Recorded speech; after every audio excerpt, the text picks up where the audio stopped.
few people are consistently in the vortex. All of you have been in there often, and all of you recognize that momentary feeling of elation, of moving from out to in. In other words, it's always a feeling of rush. It's a feeling of passion. It's a feeling of well-being. It's a feeling of such satisfaction.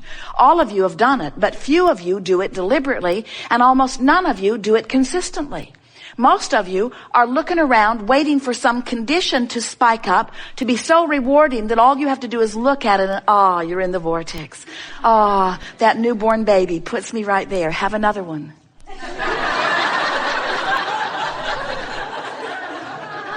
Jerry's trying to talk his daughter and daughter-in-law into having another baby, and they're not having any of it. Esther says we're going to have to mess with their birth control pills or something, because they think they're finished, even though we want more. They're trying to call more grandchildren through.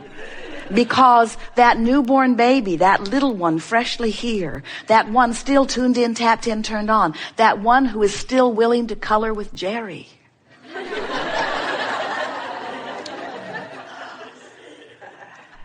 The little ones are still more in alignment with who they really are. The longer you're here, the more you are trained by others to a criteria that does not serve you. And so that's what this gathering is about. We've been calling it the art of allowing for a long time.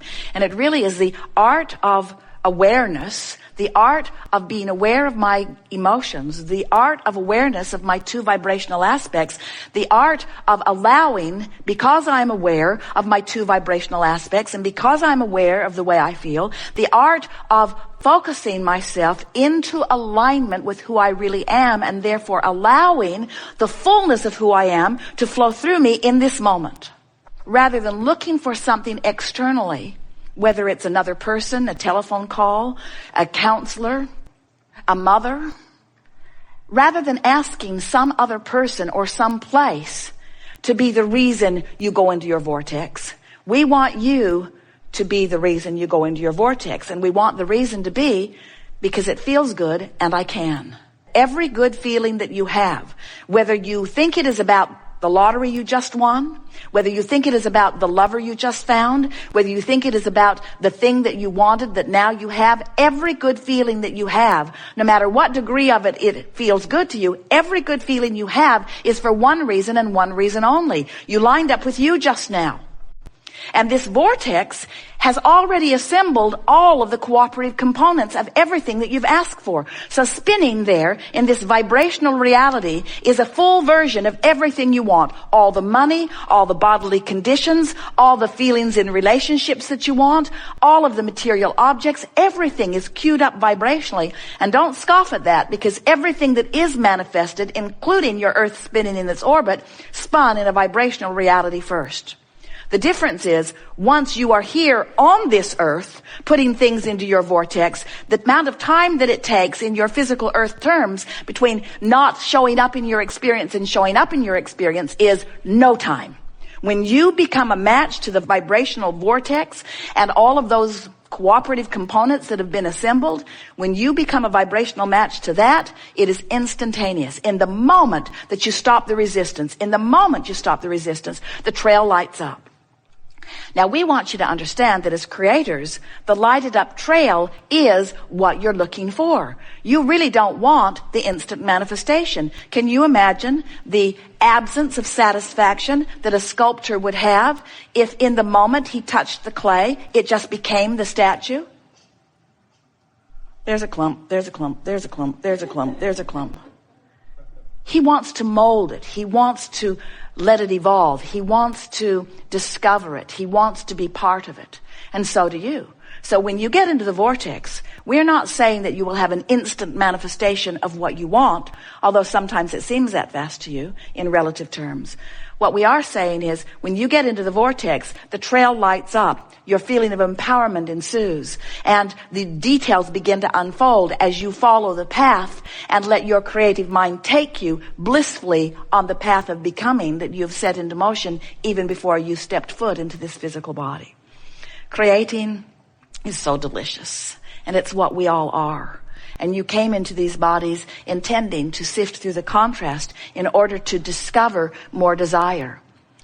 Sometimes as physical beings, you think you're here to struggle your way to success, and we say that cannot be.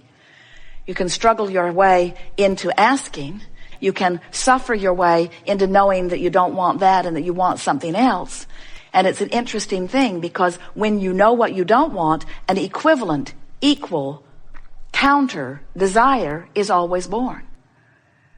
So this vortex of creation that you have put into motion is filled with the culmination of what life has caused you to create in your asking as you sifted through contrast. Ooh, wasn't that beautifully said? This vortex is full of the vibrational equivalent of the asking that your physical experience has inspired through the sifting of the contrast that you've discovered along your way.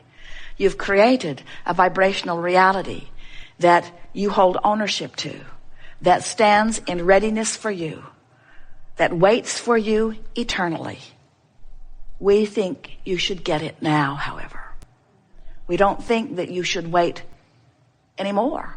We think it's time for you to get into the vortex and begin to reap the reward, to find the answers, to solve the problems, to feel the exhilaration, to be the being who you have created. We think it's time. And otherwise you can do it when you croak. It's your call. We are eager to talk with you about anything that is important to you. It is our desire to coax you into the vortex. We know that you're having some step one moments, and we applaud every one of those, because if you weren't sifting through contrast, you wouldn't be asking, and if you weren't asking, we all wouldn't be expanding. So we never want you to think that we want you to get into the vortex and stay there only. We just want you to make the vortex your primary goal. We just want you to make your vortex your main event. We just want you to make not being in the vortex the anomaly that it was meant to be, not the career that so many of you have made it into. In other words, you did not plan to make step one your life's work. If you watch television or listen to those, it is so interesting how people are so drawn to catastrophes, to the problems of life. And we say, you didn't plan on spending so much time on that part of physical experience. It doesn't matter. It's not slowing things down. All you're doing is putting more into the vortex. And then those who get into the vortex are having richer, fuller experiences. But this is the time of awakening. This is a time when more will be inspired by you and those like you to discover their vortex. This is the time of awakening to the power and passion and love and good feeling life that you all deserve. Once you find this wavelength, whether you find it on your own, whether you find it through meditation, whether you find it by reading one of the books that is full of the energy of Abraham, whether you listen to a recording that is the vibration of Abraham, you, just through listening, can train yourself right into the vibrational frequency of that which we are. Which means anytime you are asking and in a place of non-resistance, you can receive the vibration of that which is us. The earlier clarification, right, both yesterday and today, and as often as it comes up, is that this relationship that you are having here is Abraham as being translated by Esther. And there is a difference of Abraham being translated by Esther as Abraham being translated by anyone else. And in fact, the name Abraham implies the combining of that which is Esther and this energy that she has named Abraham. In other words, she found that label. Right. As we visit with you, we don't whisper words in her ear that she repeats. We offer blocks of thought that she translates. And so there is a projection of energy, and there's a receiving and translating of the energy, and that's what equals Abraham. So we're really splitting hairs here in the sense that we are not in any way trying to hold Esther apart as the only translator of non-physical energy. In fact, the opposite is true. Every one of you are an extension of Source, and every one of you has your own inner being, and every one of you, when you get into your vortex, have full access to what your inner being knows.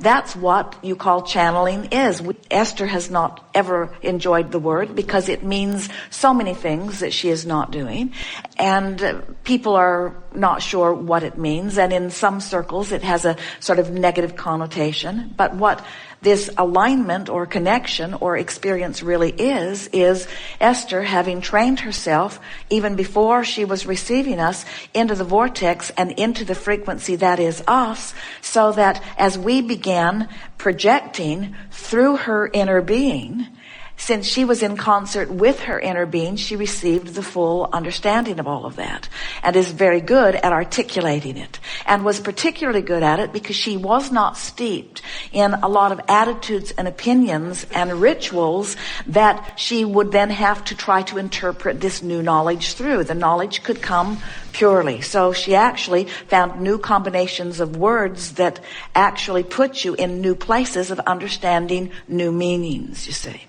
So, having said that, all of you, when you're in the vortex, have access to all of that. The greatest advantage that Esther, Abraham, the combination of Esther and Abraham offer to any of you is that she has put herself in the receiving mode. So, you're doing the asking and we're doing the answering, and Esther is doing the receiving, and here it is all working out very nicely together. Where when you are on your own having the experience, you might discover that the vibration of your question and the vibration of our answer are not the same vibration, because in the question or in the problem is always a different vibration than in the answer or in the solution. Everyone has access to infinite intelligence. Everyone is an extension of this source energy. Esther, as she expresses for Abraham, is an example of that connection, but she is not the example of the precise stream that you will connect with. Everyone's stream is uniquely theirs. In other words, you have literally created before your birth and since being in this physical body, this vortex of creation.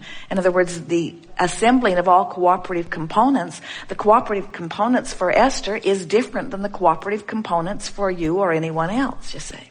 Jerry was talking about this at dinner last night with friends, is that when you are inside the vortex, and you are full of desire to know something, and inside the vortex, meaning no resistance, that's when that passageway opens and the clarity comes forth. But when you are outside the vortex, wanting those answers, a whole different experience takes place.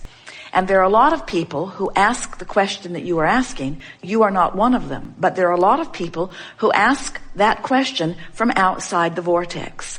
So they try to make it happen. And when people try to make it happen rather than allow it, when they try to motivate it rather than let it be inspired, often what they begin channeling is something from outside the vortex. So they attract some very controlling energy or someone who really wants to boss them around. They have other agendas that they're wanting to satisfy through that. And so as a result of that, we are always qualifying carefully as we express that. Yes, of course, you all have access to that, but you're wanting to tune into the vibration before you begin it. You get the sense of it? There was a woman not long ago who claimed, and we use the word claimed because it was completely bogus, to be receiving Abraham directly. And when Esther heard it, it was so upsetting to her because it was so jerky and awkward and bulky, and every pet phrase that we'd ever discovered, she put in every sentence that she offered. And Esther said, Abraham, what's going on? And we said, she's channeling your website. which is a whole other thing. In other words, it's a whole other thing. Right. When you tune in to the source that is available to you, you don't need the same phrases. You don't look for the same terminology. You're tuned in, and through your process, you express it in your unique way, which is what all of you have intended to do, you see. Everyone has access to music, and you all express it in your unique way. Everyone has access to artistic ability, and you express it in your own way. And everyone has access to infinite intelligence, and you express it in your own way. So we eagerly and openly answer this question whenever it comes, and say to you unequivocally, you have access to infinite intelligence, and you have every bit as much right and ability to translate it as Esther does.